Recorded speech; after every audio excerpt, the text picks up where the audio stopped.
Hi, this is the Huawei MatePad 11.5 and I'll show you how to edit notification panel shortcuts on this device.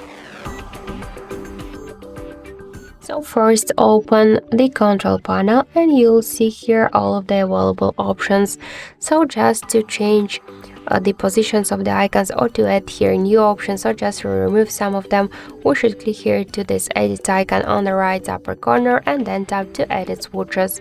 Just to add some options to your panel, you should just hold the icon and drag it to the subsection by this way. If you want to remove some of the options from here, by the same way, hold the icon and drag it to the down. And to change the positions of the icons on the panel, we should just hold and drag it. If you want to reset the changes, just tap to reset, or to save the changes, click to done. So thank you for watching, and if you like this video, leave thumbs up and subscribe.